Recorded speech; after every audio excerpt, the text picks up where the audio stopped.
بسم اللہ الرحمن الرحیم۔ شروع اللہ کے نام سے جو بڑا مہربان نہایت رحم والا ہے۔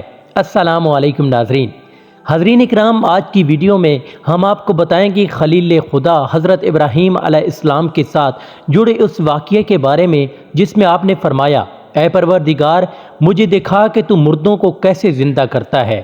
اللہ تعالیٰ نے قرآن مجید میں کافی مقامات پر حضرت ابراہیم علیہ السلام کو اپنا خلیل کہہ کر پکارا ہے۔ خلیل اس دوست اور محب کو کہتے ہیں جو کسی طرح دوستی کی شرطوں میں خلل نہ آنے دے۔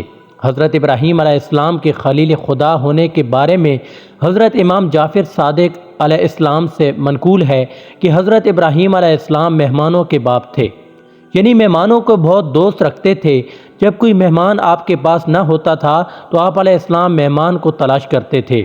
ایک روز گھر کے دروازوں کو بند کر کے مہمانوں کی تلاش میں باہر تشریف لے گئے۔ جب واپس آئے تو ایک شخص کو مقام میں دیکھا۔ فرمایا، اے بندہ خدا، کس کی اجازت سے اس گھر میں داخل ہوا ہے؟ اس نے 3 مرتبہ کہا کہ اس مکان کے پروردگار کی اجازت سے۔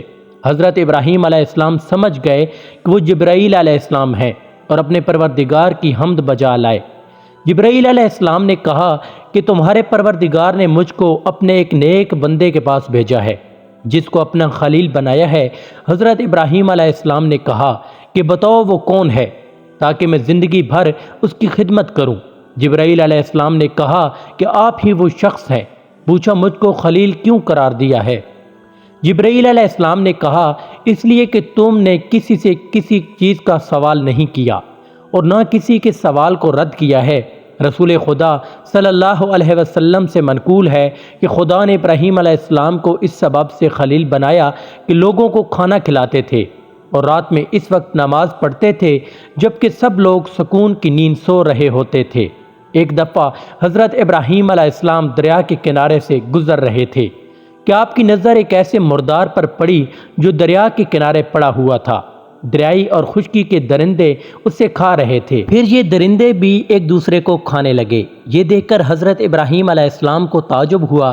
اس منظر نے حضرت ابراہیم علیہ السلام کو ایک ایسے مسئلے کی فکر میں ڈال دیا جس کی کیفیت سب تفصیل سے جاننا چاہتے ہیں، اور وہ ہے موت کے بعد مردے کس طرح زندہ ہوں گے۔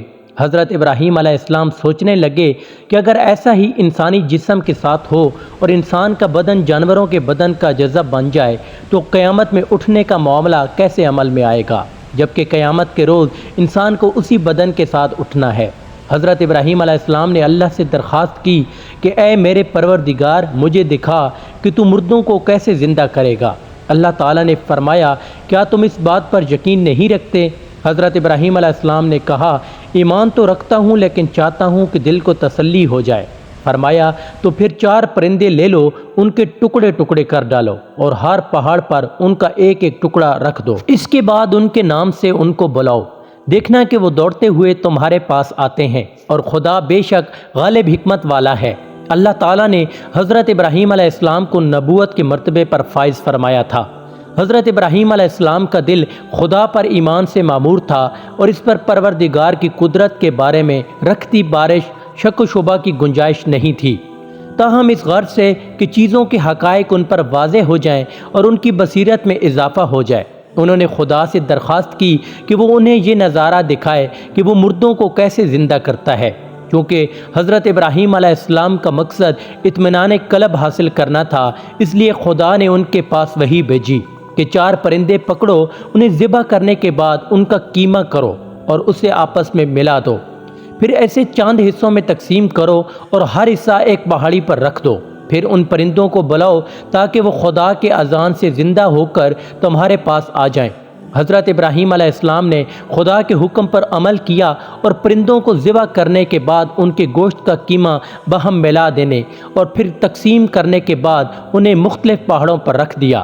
آپ علیہ السلام نے ان پرندوں کی چونچیں اپنی انگلیوں میں پکڑ لیں اور اپنے پاس جانا اور پانی رکھ لیا۔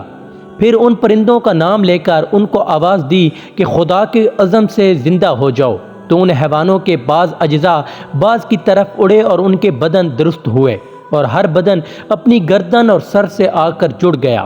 ابراہیم علیہ السلام نے ان کی چونچیں چھوڑ دی تو پھر وہ پرندے اڑے، زمین پر بیٹھے اور اس دانہ میں سے چنا۔ اور پانی میں سے پیا اور کہا کہ اے پیغمبر خدا، آپ نے ہم کو زندہ کیا، خدا آپ کو زندہ رکھے۔ حضرت ابراہیم علیہ السلام نے فرمایا نہیں، بلکہ خدا مردوں کو زندہ کرتا ہے اور وہی ہر چیز پر قادر ہے۔ یوں حضرت ابراہیم علیہ السلام نے مردوں کو زندہ کرنے کی شکل میں قدرت کا یہ عظیم مظاہرہ اپنی آنکھوں سے دیکھ لیا تو ان کے قلب کو، جو پہلے ہی ایمان کی دولت سے مالا مال تھا، مزید اطمینان حاصل ہوا۔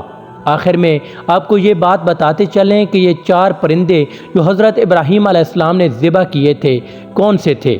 یہ 4 پرندے مختلف قسم کے پرندوں میں سے تھے، کیونکہ اس کے بغیر حضرت ابراہیم علیہ السلام کا مقصد پورا نہیں ہو سکتا تھا۔ اس لیے ضروری تھا کہ ہر پرندے کے اجزاء اس کے اصلی بدن میں واپس آئیں، اور یہ مختلف قسم کے ہونے کی صورت میں ہی ثابت ہو سکتا تھا۔ مشہور روایات کے مطابق وہ 4 پرندے مور، مرغ، کبوتر اور کوا تھے، اور جن پہاڑوں پر حضرت ابراہیم علیہ السلام نے ان پرندوں کے اجزاء رکھے تھے ان کی تعداد کا ذکر قرآن مجید میں نہیں ہے، لیکن روایات اہل بیت علیہ السلام میں یہ تعداد 10 بتائی گئی ہے، اور روایات کے مطابق یہ کہا کہ یہ اردن اور شام کے پہاڑوں میں سے تھے۔